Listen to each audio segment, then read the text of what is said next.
Létezhetnek idegen civilizációk, és mikor hallhatunk róluk? Üdvözöllek a NetTanár csatornán.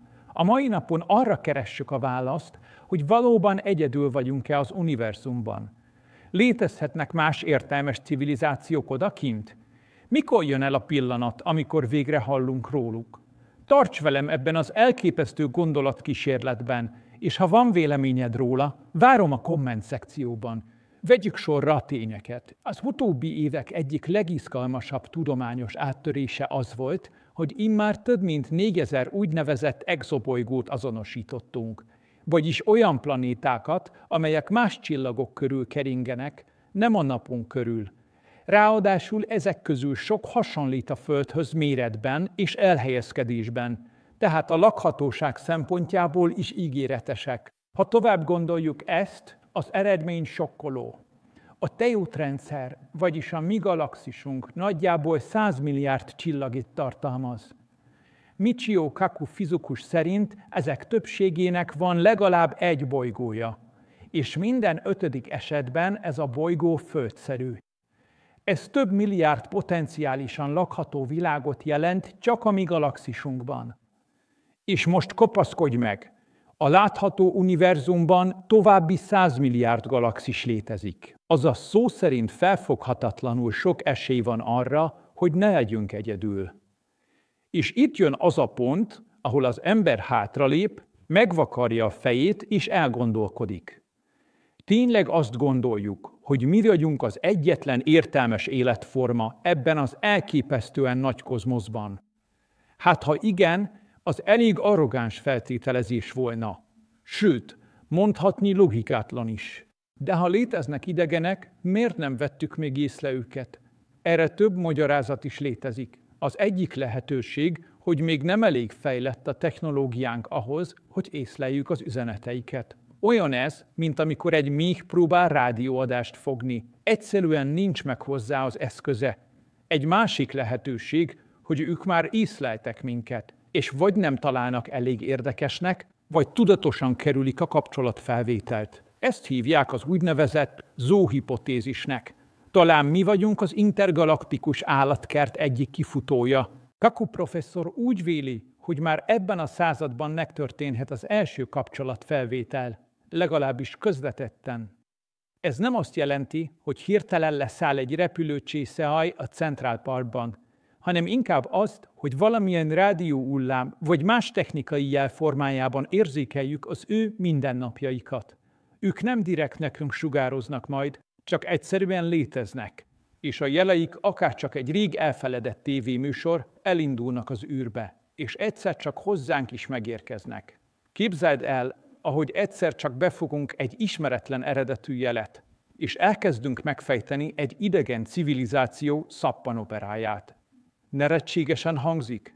Lehet, de ez lenne az első lépés ahhoz, hogy egyáltalán tudjuk, nem vagyunk egyedül. A csillagászatban van egy csendes, de egyre hangosabb hit. Az univerzum túlságosan nagy, túl komplex és túl régi ahhoz, hogy mi legyünk az egyetlenek, akik kérdéseket tesznek fel. Lehet, hogy már itt vannak, lehet, hogy messze vannak, lehet, hogy csak most ébrednek öntudatra egy másik bolygón, és 20 év múlva halljuk meg az első hangjukat. Az biztos, hogy a kérdés nem az, hogy léteznek-e, hanem az, hogy mikor halljuk meg őket először. És még fontosabb, készen állunk-e rá, hogy megértsük, amit mondanak?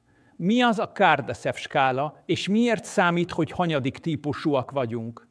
Ha már elképzeltük, hogy létezhetnek idegen civilizációk, akkor adódik a kérdés. Mennyire lehetnek fejlettek?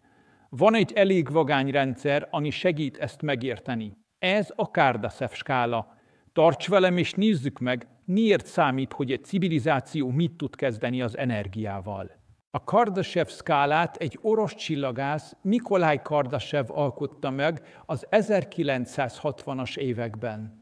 Az ötlet lényege, hogy bármelyik fejlett civilizáció fejlettségi szintjét az alapján rangsorolhatjuk, hogy mennyi energiát tud begyűjteni és hasznosítani a környezetéből. Egyszerűen hangzik, igaz? Mégis döbbenetes következményei vannak. A nulladik típusú civilizáció, azaz mi, emberek, még csak éppen elkezdtünk játszadozni az energiával. Még mindig főként fosszilis tüzelőanyagokat használunk. Magyarul halott növényekből származó szenet, kőolajat és földgázt égetünk, mint valami ipari barlanglakók. Carl Sagan szerint jelenleg 0,7 körül vagyunk ezen a skálán. Közelítünk az első típushoz, de még nem értük el. És mit tud egy első típusú civilizáció? Nos, ők már teljes mértékben képesek kihasználni a bolygójuk teljes energiakészletét. Gondolj bele, képesek irányítani az időjárást, megelőzni földrengéseket, megzabolázni vulkánokat. Gyakorlatilag szintre léptek, olyan technológiai hatalommal bírnak, ami számunkra még a science fiction kategória. De az irány megvan, a globális internet, az egységes sport és zenevilág. A világkereskedelmi rendszerek már mind egy lehetséges típus egyes kultúra csírái. Második típusú civilizáció. Na ott már galaktikus szintű buli van. Ők nem a bolygó energiájából élnek, hanem a csillagokéból. Képzelj el egy úgynevezett Dyson gömböt. Egy olyan technológiát, ami körbeveszi a napot és begyűjti annak teljes energiáját. Igen, ez már a föderáció a csillagokból típusú világ. A harmadik típusú civilizáció pedig már egy egész galaxist képes működtetni. Ők a galaktikus közlekedési sávok mesterei, akik az univerzum tucatnyi csillagrendszerében mozognak, mint mi a város egyik kerületéből a másikba. És ha azt hinnéd, hogy ezzel vége, jön a meglepetés. Létezhet negyedik és ötödik típus is. Michio Kaku professzor szerint a negyedik típusnál képes lehet manipulálni az egész univerzumot, a sötét energiát is beleértve, ami az ősrobbanás után hajtja szét a galaxisokat. És az ötödik típus, az már a multiverzum szintjén játszik. Ők akár univerzumokat is hozhatnak létre, mintha laboratóriumban főznének kis világegyetemeket. Ez már túl van a tudomány jelenlegi képességein, de logikailag nem zárható ki. És mi ebből a tanulság ránk nézve? Egyrészt ne legyünk túl büszkék, még csak a saját bolygónk energiáját sem kezeljük rendesen. Másrészt viszont van hová fejlődni, és ha elég ideig fennmaradunk, elkerüljük a saját pusztításunkat, a klímakatasztrófát, az atomháborút, vagy a mesterséges intelligencia uralmát, akkor valóban válhatunk egy első típusú civilizációvá. A Kardashev skála nem jóslat, hanem tükör. Megmutatja, hol állunk és hová juthatnánk. Ha okosan használjuk az eszünket, a tudományt és az összefogást, és akkor már tényleg komolyan vehetnek minket az idegenek is. Már ha nem unnak ránk addigra. Tényleg lehet több univerzum is? Mi az a multiverzum? Az utóbbi évtizedek egyik legizgalmasabb kérdése nem kevesebb, mint ez. Lehet, hogy a mi univerzumunk nem az egyetlen? Hogy a valóság, amit ismerünk, csak egyetlen buborék a végtelen kozmikus pezsgőfürdőben. Ma ebbe a szédítő gondolatba nézünk bele, és talán a legmélyebb kérdésekre keressünk választ. Honnan jöttünk, miért létezünk, és mi van azon túl? A hagyományos kép szerint az univerzum az úgynevezett ősrobbanással, vagyis a nagy boommal kezdődött. Egyetlen pillanatban, egyetlen szempillantás alatt. Legyen világosság, mondhatta volna valaki, ha valaki ott lett volna. Ez a történet sokaknak ismerős, akár a tudomány, akár a vallás felől nézik. De jön Michio Kaku, a húrelmélet egyik legismertebb alakja, és azt mondja, álljunk csak meg. Mi van, ha az ősrobbanás nem egyszeri esemény volt? Mi van, ha az univerzum nem egy van, hanem sok? Ez az úgynevezett multiverzum elmélet. Szerinte, és sok kvantumfizikus szerint egyáltalán nem zárható ki, hogy a mi világunk csak egyetlen buborék az univerzumok végtelen buborékfürdőiben. Hasonlóan ahhoz, mint amikor egy kád fürdővízben sok kis buborék keletkezik. Mindegyik máskor pattant ki, mindegyikben más szabályok uralkodhatnak, és talán mindegyikben más-más fizikai törvények érvényesek. Mi épp egy ilyen buborék univerzumban élünk, de ez nem az egyetlen. És itt jön a húrelmélet nagy dobása. Szerinte az univerzum legmélyebb szintjén nem részecskékből, hanem apró, rezgő húrokból áll minden. Ezek a húrok olyan, mintha hangszerek húrjai lennének. Ha megpengeted őket, létrejönnek a részecskék. Az elektronok, protonok, kvarkok. A különbség csak az, hogy milyen hangon rezeg a húr. A világegyetem ebben az értelmezésben egy kozmikus szimfónia. És minden létező dolog egy hangjegy a nagy egyetemes dallamban. De ha minden egy rezgésből áll, akkor mi a helyzet az egész univerzummal? Kaku szerint az univerzumok maguk is rezgések lehetnek egy magasabb dimenzióban, egy úgynevezett hipertérben. Ez nem 3-dimenziós tér, mint amit ismerünk, hanem egy 11-dimenziós valóság. Ebben a térben buborékuniverzumok keletkeznek, ütköznek, vagy akár szétválnak, és minden nagy bum csak egy ilyen buborék megszületése. Magyarán az ősrobbanás nem kezdet, hanem csak egyik fejezet a sok közül. Ez a gondolat elképesztően izgalmas, és egyszerre medletően személyes is. Aku elmondja, hogy ő maga kétféle vallási szemlélet között nőtt fel, keresztény és buddhista hatások érték. Az egyik szerint a világ egy pillanatban keletkezett, a másik szerint nincs kezdet, nincs vég, csak örökké valóság. A multiverzum elmélete pedig összeköti ezt a kettőt. A mi univerzumunknak lehetett egy pillanata, amikor megszületett. De más univerzumok már léteztek előtte, és újabbak jöhetnek utánunk. És hogy ez mennyire elképzelhetetlen? Nos, persze, hogy az. Egy hal sem tudja felfogni, mi az, hogy levegő. Mi is egy univerzum buborékban élünk, 3 dimenzióban, egyetlen idővonalon. Hogyan is várhatnánk el magunktól, hogy képesek legyünk egy 11-dimenziós valóságban gondolkodni? De a fizika egyre több bizonyítékkal szolgál arra, hogy nem mi vagyunk a teljes kép. És hogy ez mit jelent számunkra? Hogy talán nem vagyunk a középpontban, hogy a világegyetem nem értünk készült, de ugyanakkor azt is jelenti, ha ilyen hatalmas és sokféle valóság létezik, akkor az, hogy mi itt vagyunk, gondolkodunk, kérdezünk, maga a csoda. Lehet, hogy valahol egy másik buborékban épp most történik egy másik nagy boom. És az ottani lények is felteszik a kérdést, vajon egyedül vagyunk? Talán a válasz minden buborékban ugyanaz. Nem vagyunk egyedül, csak még nem találkoztunk egymással. Mi köze van a húrelméletnek a teremtés fogalmához? Amikor az ember először hall a húrelméletről, könnyen leginthet. Ez valami sci-fi. Pedig ez nem fantasy, hanem a modern fizika egyik legambiciózusabb és legzeneibb próbálkozása arra, hogy megértse, mi az univerzum legmélyebb szerkezete. És ha jól figyelünk, nem csak a fizika válik érthetőbbé, hanem még a teremtés, az isteni rend és a lét értelme is új szint kap. A fizika hagyományos világképe szerint az anyag legkisebb egységei az atomok, azokat pedig még kisebb részecskék, például kvarkok és leptonok alkotják. De Michio Kaku szerint, aki a húrelmélet egyik legismertebb képviselője, ezek a részecskék csupán illúziók. Valójában apró, rezgő húrokból áll minden. Képzeld el, hogy a világ egy hatalmas, kozmikus hegedű. Minden egyes részecske egy-egy hang ezen a húron.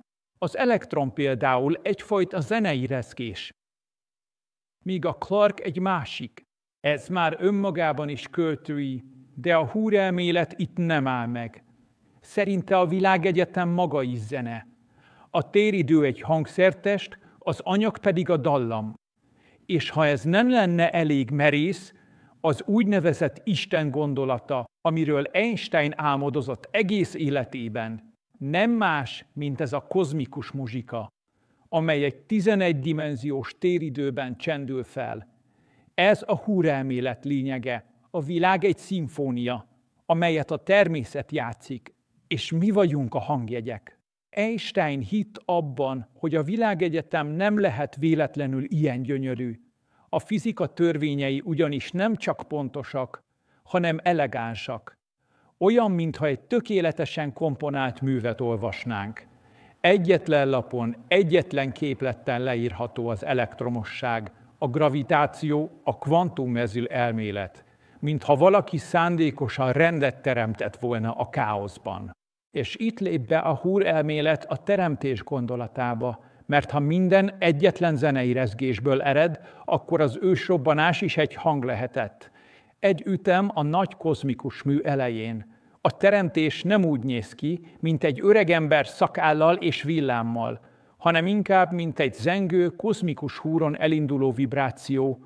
A legyen világosság nem szavakban hangzott el, hanem rezgésben.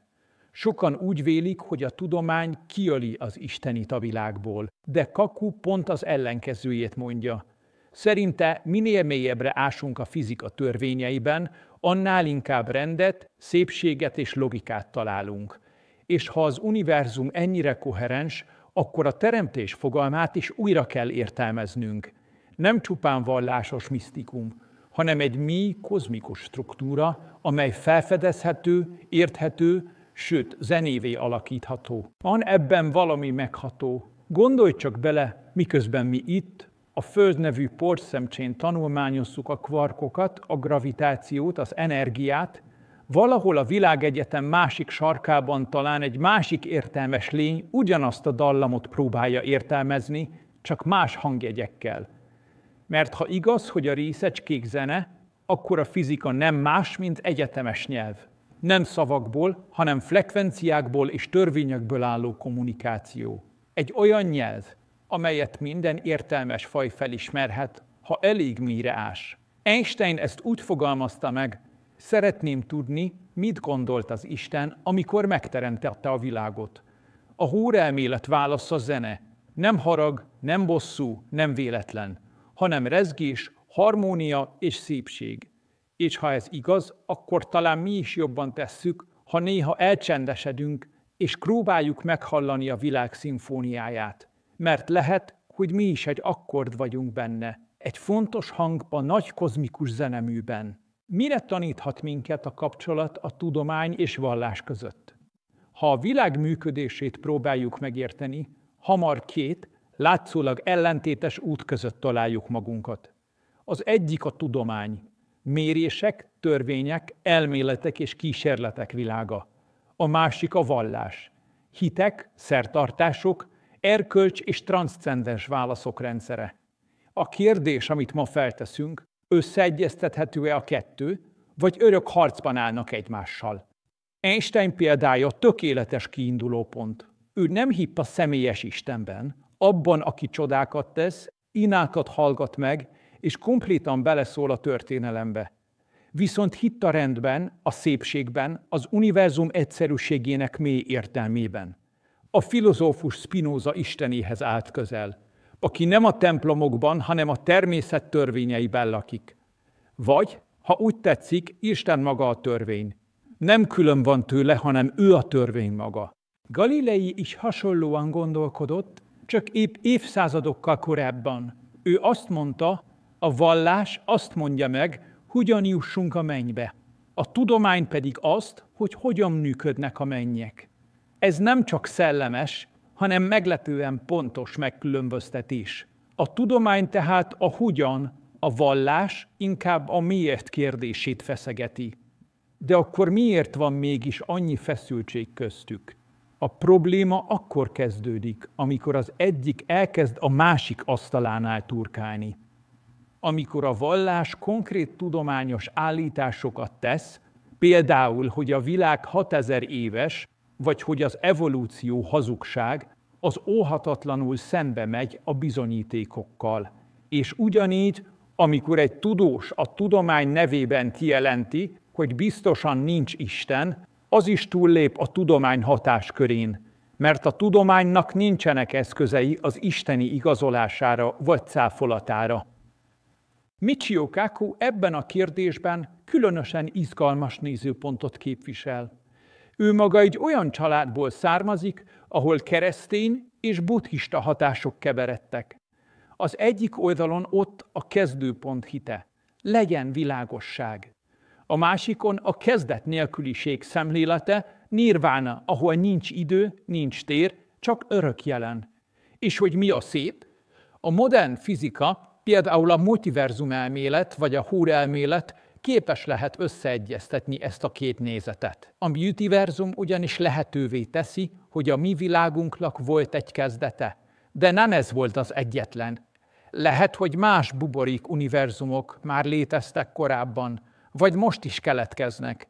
A keresztény teremtés és a buddhista örökkévalóság látszólag kizárják egymást, de ha az idő sem abszolút, ha minden univerzumnak saját órája van, akkor egyszerre lehet mindkettő igaz. És mit jelent ez az etika szempontjából? Nos, itt válik szét újra két terület. A fizika nem tud válaszolni arra, hogy jó-e megcsalni a páromat, vagy kell-e segítenem a szomszédnak. A gravitációs egyenlet nem fogja megsúgni, mi a szeretet. A kvantummechanika nem tudja definiálni az önfeláldozást. Ezek nem mérhetők, ezek átélhetők. A tudomány hatalmas abban, hogy leírja a természet világát, de ha a kérdés az, hogyan éljünk jól, akkor belép az erkölcs, a filozófia és adott esetben a vallás is. Kaku szerint azonban fontos, hogy ezeket ne keverjük össze. Amikor egy fizikus prédikálni kezd, vagy egy teológus kvarkokról nyilatkozik, abból ritkán születik értelmes beszélgetés. És mégis a kettő találkozhat. Ott, ahol a világegyetem csodálata és a létezés értelme összeér. Ott, ahol a tudós nem csak adatokat lát, hanem szépséget. Ott, ahol a hívő nem vakon hisz, hanem kérdez. A tudomány nem teszi feleslegessé a spirituális kérdéseket, de segít, hogy ezek a kérdések ne legyenek babonák. A vallás pedig nem kell, hogy tudományt játszon, de segíthet, hogy a tudásból ne legyen hideg arrogancia. A kettő együtt talán ez a valódi bölcsesség. És ha a jövő társadalma képes lesz megtalálni a határt és az összekötő hidakat, akkor nem csak okosabbak, hanem emberibbek is leszünk. Hogyan mészhet ki egy idegen, és miért nem biztos, hogy érdeklődni fognak irántunk? Amikor az emberek idegen lényekre gondolnak, a fejünkben rögtön felvillan a jól ismert kép. Nagyszemű, szürkebőrű, hosszú ujjú figurák, akik egy repülőcsészehajból lépnek ki, miközben rejtélyes fények villognak.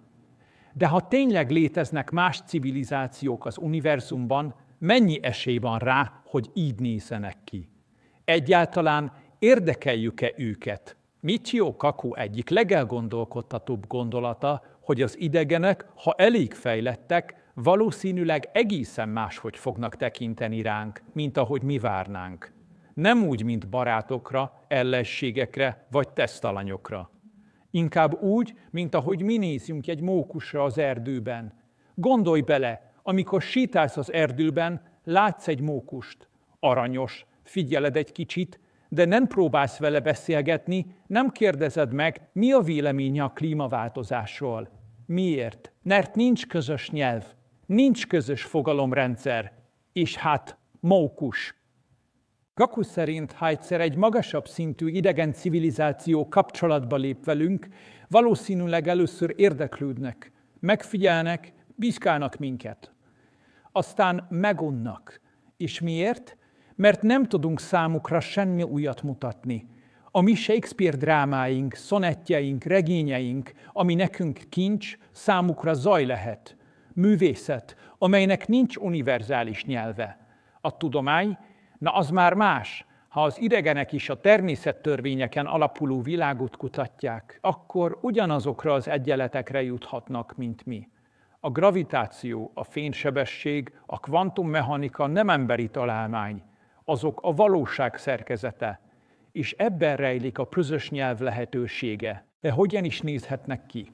Kaku szerint, ha abból indulunk ki, hogy az intelligencia kialakulásához bizonyos feltételek kellenek, akkor az idegenek bizonyos vonásokban hasonlíthatnak hozzánk. 3 kulcstényezőt említ. 1. Térbeli látás, vagyis vadászszem. A ragadozók, mint az oroszlánok, farkasok vagy emberek előrenéző szemet fejlesztettek ki. Ez segíti a becslést, a távolságérzékelést. A préda állatok, mint a nyulak, oldalra néző szemmel inkább menekülnek. És hát ki az okosabb? 2. Valamilyen manipuláló végtag, mint a hüvelykúj. Lehet ez karom, csáp, mancs vagy valami teljesen más. De kell valami, amivel az élőlény képes formálni a környezetét. Mert az intelligencia önmagában kevés, ha nem tudsz vele csinálni valamit. 3. Nyelv, vagyis képesség az információ átadására generációkon át. A medve nem mondja el a bocsnak, hogy kerülje az embert. A bocsnak meg kell tanulnia. De mi emberek mesélünk, tanítunk, írunk, rögzítünk. Ez óriási ugrás az evolúcióban. Ezek alapján egy értelmes idegen lény valószínűleg ragadozói eredetű, rendelkezik valamilyen manipuláló eszközzel és képes kommunikálni. De hogy hány szemük van, mivel lélegeznek, milyen a testük anyaga, az már az evolúció és a bolygójuk körülményeinek játéka. És van itt még valami, lehet, hogy mire találkozunk velük, már nem is biológiai lények, hanem valamilyen technológiai szintetikus formába fejlődtek, vagy összeolvadtak gépekkel, szoftverekkel. Épp úgy, ahogy mi is haladunk ebbe az irányba. A következő fejezetben majd erre visszatérünk, de most álljunk meg egy pillanatra. Miért is akarnának kapcsolatba lépni velünk? Aranyért? Olajért? Ne vicceljünk. Egy fejlett civilizáció számára ezek értéktelenek. Az egész bolygónkon semmi sincs, ami technológiailag vonzó lehet. Nincs új elem, nincs ismeretlen fizikai törvény, csak egy csapat izgága, öntudatos főemlős, akik hajlamosak háborúzni. Elpusztítani a környezetüket, és imádják magukat.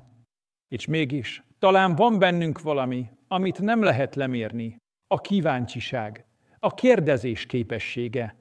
Az a vágy, hogy értsünk. Talán ez az, amiért érdemes rák figyelni. Még akkor is, ha az idegenek szemében csak mókusok vagyunk. Okos, kérdező, fura kis mókusok. Milyen jövő vár az emberi agyra? Memóriacsip, telepátia, digitális másolat. Az emberi agy talán a világegyetem legismeretlenebb terepe. Minden gondolatunk, érzésünk, emlékünk ebben a 1,5 kilós zselés csodában születik. De mi történik akkor, ha elkezdjük nem csak érteni, hanem átalakítani is? Vajon tényleg jöhet az a kor, amikor gépekkel kapcsoljuk össze a tudatunkat, visszatölthetjük a memóriánkat, vagy épp átköltözünk egy digitális testbe? Michio Kaku szerint ez nem science fiction, hanem már a küszöbön álló valóság. Kezdjük egy egészen kézzelfogható példával, memóriacsip Alzheimer-kór ellen. A modern orvostudomány már ma is kísérletezik olyan eszközökkel, amelyek képesek újra modellezni az emlékezést. Elképzelhető, hogy egy idős ember, aki már elfelejtette, hol lakik, vagy ki a saját gyermeke, egyszerűen megnyom egy gombot, és a csipje visszajátsza számára ezeket az információkat. Nem gyógyítás a szó hagyományos értelmében, hanem technológiai kiegészítés. Innen már csak egy lépés a következő szint, BrainNet, vagyis agyháló, az internet új generációja. Ma még szövegeket, képeket, hangokat küldünk egymásnak, de mi lenne, ha érzéseket, érzeteket, emlékeket tudnánk megosztani? Mintha nem írnál valakinek, hanem egy pillanatra átadnád, mit érzel, a szerelmet, a félelmet, a fájdalmat, vagy a repülés élményét. Elsőre talán bizarrnak hangzik, de gondolj bele, hogyan változtatta meg a telefon a kapcsolatainkat. Aztán az e-mail, aztán a közösségi média. A következő lépés telepátia technikai alapon. Nem misztikus hókusz-pókusz, hanem idegi jelek digitalizálása. És ebből nem csak egy újfajta szórakoztatóipar nő majd ki, hanem egy újfajta empátia is. Egy olyan világ, ahol átérezheted, amit a másik emberé lát, szó szerint. És mi van önmagunk másolásával? A digitális világban minden menthető. A fotóid, az e-maileid, a beszélgetéseid. Egyre több minden kerül fel a felhőbe, és ezzel együtt a személyiséged lenyomata is. Most képzeld el, hogy ezt a lenyomatot egy mesterséges intelligencia megtanulja utánozni. Egy digitális te, aki tud válaszolni a szeretteidnek, akivel beszélgethetsz, akit megkérdezhetsz, mit csinálnál a helyemben. Ez a digitális halhatatlanság gondolata. És mielőtt legyintenél, már most vannak cégek, amelyek azt ígérik, hogy megőrzik a tudatodat. Egyszer majd újra aktiválható formában. Persze ez még kezdeti stádiumban van, de a tendencia egyértelmű. Az emlékeink, reakcióink, döntéseink már most adatként léteznek. És ha már minden digitalizálható, jön a fénysebességű utazás. Kaku szerint, ha az agyadat, tudatodat, emlékeidet egy lézersugárra ráülteted, akkor pillanatok alatt ott lehetsz a Holdon, a Marson, vagy akár más csillagrendszerekben. Nem a tested utazik, hanem te magad. Egy másolatod, amely egy géptestbe, egy avatárba töltődik le odakint. Superman a Marson? Miért ne? Ez persze új kérdéseket is felvet. Ha van belőled másolat, ki vagy te? A másolat, az eredeti? Mindkettő. És ha az eredeti meghal, de a digitális másolat él tovább, az halhatatlanság? Ezek nem sci-fi írók álmodozásai. Ezek már zajló kísérletek, fejlesztések, prototípusok. Az emberi agy, amelyet évezredekig rejtély övezett, most lassan feltérképezhetővé válik. Mint egy város, ahol utcaszinten nézhetjük végig, hova vezet egy gondolat. A kérdés csak az, készen állunk rá? A jövő nem csak az okostelefonokban van, hanem a fejünkben. És ha megtanuljuk használni, ha megtanulunk együtt élni a technológiával, akkor nem csak okosabbak, hanem mélyebben emberiek is lehetünk. Ha nem tanuljuk meg, nos, akkor csak kibővített mókusok leszünk, egy újabb kihagyott lehetőséggel. Tényleg elérhető a halhatatlanság? És milyen formában? Az emberiséget ősidők óta kísérti a halhatatlanság gondolata. Királyok, császárok, alkimisták és filozófusok próbálták megtalálni a módját. Hogyan lehetne kijátszani a halált? Most viszont eljött egy korszak, amikor a halhatatlanság már nem mágikus formula, hanem biotechnológiai lehetőség. Csak hogy a kérdés már nem is az, elérhető-e, hanem milyen formában akarjuk. Kezdjük a biológiai oldalával. Az öregedés sikáig misztikus folyamatnak tűnt, de a modern genetika világossá tette. Az öregedés nem más, mint hibák felhalmozódása. A sejtek újra meg újra osztódnak, de közben kis hibák csúsznak be. Olyan ez, mint egy fénymásoló, ami minden egyes másolattal egyre fakóbb képet készít. Végül a sejtek elfelejtik, hogyan működjenek. Ez az öregedés. És hol történik mindez? Ott, ahol a sejtek energiát termelnek, a mitokondriumban. Ez a sejtek motorház teteje, és mint minden motornál, itt is a meghibásodás a végkezdetét jelzi. De ha valahogy kijavítjuk ezeket a hibákat, ha a géntechnológia segítségével újra kalibráljuk a sejtek működését, akkor a test fiatal maradhat, akár hosszú évtizedeken át. Erre szolgál például a CRISPR nevű génszerkesztő technológia, olyan, mint egy molekuláris olló, képes kivágni a hibás szakaszokat a DNS-ből, és helyette egészségeseket beilleszteni. Most még gyerekcipőben jár, de pár évtized múlva ez lehet az új orvoslás alapja. Képzeld el, nem gyógyszereket szedünk, hanem újraírjuk a testünk kódját. Nem tünetet kezelünk, hanem programozzuk az egészséget. És mi van, ha ez sikerül? Akkor elérkezünk a biológiai halhatatlanság lehetőségéhez. Vagyis nem öregszünk többé, a test nem rozsdásodik el. Lehet, hogy előtt egy busz, vagy leesel egy hegyről, de a természetes halál fogalma megszűnik. Na de jó ez nekünk. A történelem tele van figyelmeztető történetekkel. Az egyik legismertebb a görög mitológiából jön, Titónosz és Auróra. Auróra, a hajnal istennője beleszeretett egy halandóba, és kérte az istenek urát, Zeuszt, hogy ajándékozza meg Titónoszt örök élettel. Zeusnak nem volt ellenére, csak hogy Auróra elfelejtett örök ifjúságot is kérni. Így Titónosz örökké élt, de egyre csak öregedett. Végül már csak egy jöszörgő, ráncos. Poros maradvány volt, élő mementója annak, mi történik, ha a halhatatlanságot nem gondoljuk végig. A tanulság nem az örök élet a cél, hanem az örök minőség. Ahogy Kaku is fogalmaz, Ha az unokáig egyszer elérik a 30 éves kort, dönthetnek úgy, hogy ott megállnak. A 30 ideális kor. Még fiatal, de már nem naív. Van erő, de már bölcsesség is. És képzeld el, évszázadokat töltesz el ugyanabban a formában. Azonos test, azonos szellem, de mindig új kaland. És ha még tovább merészkedünk, mi van, ha a test már nem is kell? Digitális halhatatlanságról már volt szó, de most nézzük meg más szemszögből. Ha az agyunk tartalma lemásolható, ha a személyiség, a döntéseink, a humorunk és emlékeink átültethetők egy adatformába, akkor ki vagy te? Az eredeti? A másolat? Mindkettő? Egy újfajta létezés? Lehet, hogy a jövő emberisége két csoportra szakad. Azok, akik az organikus öröklétet választják karbantartott sejtekkel, fiatal testtel, és azok, akik a digitális ösvényt járják adatként, avatárként, fénysebességgel utazva a csillagok között.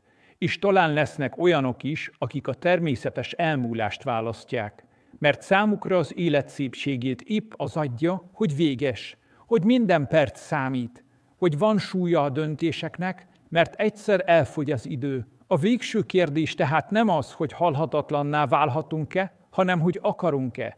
És ha igen, milyen áron, milyen formában, milyen céllal? A halhatatlanság nem egy csoda, egy lehetőség, de mint minden lehetőséggel ezzel is felelősen kell bánni. Mert egy dolog biztos, örökké élni nem érdem, hanem kérdés, és a válaszunk meghatározza, mit jelent embernek lenni. Mi az emberi létezés értelme egy végtelen univerzumban? Ha eddig követtél, akkor már jártunk idegen civilizációknál, multiverzumban rezgő húroknál, digitális halhatatlanságnál és génszerkesztett öröklétnél is. De van egy kérdés, ami mindezen túlmutat. Egy kérdés, amit minden ember, bármilyen korban, bármilyen kultúrában legalább egyszer feltesz magának. Miért vagyunk itt? Van-e célja a létezésünknek egy olyan világban, amely végtelen, felfoghatatlanul nagy, és úgy tűnik, mit sem törődik velünk? Nos, Steven Weinberg, Nobel-díjas fizikus egyszer így fogalmazott: minél többet tudunk meg az univerzumról, annál inkább úgy tűnik, hogy nincs benne semmi cél. Ez a kijelentés sokakat megijeszt, de van benne valami felszabadító is. Mert ha az univerzum nem rendel nekünk célt, akkor mi adhatunk neki értelmet. Mi írhatjuk a forgatókönyvet. Einstein úgy látta magát, mint egy kisfiút, aki belépett egy hatalmas könyvtárba. A könyvek polcokon sorakoznak, a rend lenyűgöző, de ő még csak az első oldal első sorát érti. Mégis már ebből a kis részletből is csodát érzékel. A tudomány, a felfedezés, az univerzum rendje, ezek adják számára azt a fajta spirituális élményt, amit mások vallásnak neveznek. Nem kell ahhoz égő csipkebokor vagy 10 parancsolat, hogy valaki átélje a transzcendens megtapasztalását. Elég, ha megérted, egy kozmikus szimfónia része vagy. A kérdés tehát nem az, hogy az univerzum számít-e ránk, hanem az, hogy mi mit kezdünk ezzel a helyzettel. Mert ha belegondolsz, ez az egész utazás, a civilizáció, a kultúra, a tudomány, a szeretet egyetlen dologból születik, a kíváncsiságból. Abból, hogy az ember nem éri be azzal, amit lát. Kérdezni akar, érteni akar, álmodni akar. Kaku szerint ez a mi igazi erőnk. Nem az izomerő, nem a túlélési ösztön, hanem az, hogy képesek vagyunk elgondolkodni azon, hogy miért gondolkodunk. Ez az a szint, ahol már nem csak a létezést tapasztaljuk, hanem az értelmét is keresni kezdjük. És van ebben valami gyönyörű, mert lehet, hogy a fizika törvényei véletlenszerűen engedték kialakulni az életet. Lehet, hogy a mi univerzumunk csak egy buborék a sok közül. Lehet, hogy a létezésünk nem rendelésre történt, hanem egy kozmikus balesetként. De mi vagyunk azok, akik értelmet tudnak adni neki. Ha az univerzum egy könyv, akkor mi vagyunk azok a betűk, akik olvasni is tudnak. Ha a valóság egy szimfónia, akkor mi nem csak hangjegyek vagyunk, hanem hallgatók is. Sőt, talán karmesterek. És ez ad választ az egyik legnagyobb kérdésre is. Ha úgy is meghalunk, ha minden csillag kialszik, ha egyszer az egész univerzum hideg és sötét lesz, akkor mi értelme az egésznek? A válasz az itt és most. Az, hogy most élünk, hogy szerethetünk, kérdezhetünk, felfedezhetünk, teremthetünk, hogy minden egyes emberi élet, még a legkisebb is, egy új nézőpont az univerzumra, egy új hang, egy új hangjegy, egy új értelmezés. És ez önmagában is elég. Vagy ahogy Carl Sagan fogalmazott, mi vagyunk az univerzum módja arra, hogy megismerje önmagát. Talán nincs nagybetűs értelme az életnek, de van 1000 kis értelme, amit mi adhatunk neki nap mint nap. Egy ölelésben, egy gondolatban, egy felfedezésben, egy kérdésben. És talán ez a legcsodálatosabb válasz, hogy nincs előre megírt válasz, mert így mi magunk lehetünk a válasz. Nagyon köszönöm, hogy ma is velem voltál ezen az utazáson. Nem is akárhová, hanem egészen az univerzum határáig és vissza, az emberi agy kérdéseitől a létezés értelméig. Ha elgondolkodtál valamin, ha kérdésed van, vagy egyszerűen csak megosztanád, te hogyan látod mindezt, írd meg bátran kommentben. Őszintén örülök minden gondolatnak. Ha mi megszületik ebből a közös kalandból, ha szeretnél mélyebben is részese lenni ennek a tudásközösségnek, csatlakozhatsz a csatornatagsághoz is. Ott még több tartalom, szavazások és egy külön kis tudományos klub is vár. És persze, ha még nem tetted, iratkozz fel, és nyomd meg a kis harangot is, hogy ne maradj le a következő témákról, mert bőven lesz még miről beszélnünk. Nézz körül a csatornán, biztosan találsz olyan videót is, ami új kérdéseket ébreszt benned. Találkozzunk a következő videóban. Addig is maradj kíváncsi, és fedezd fel a világ csodáit!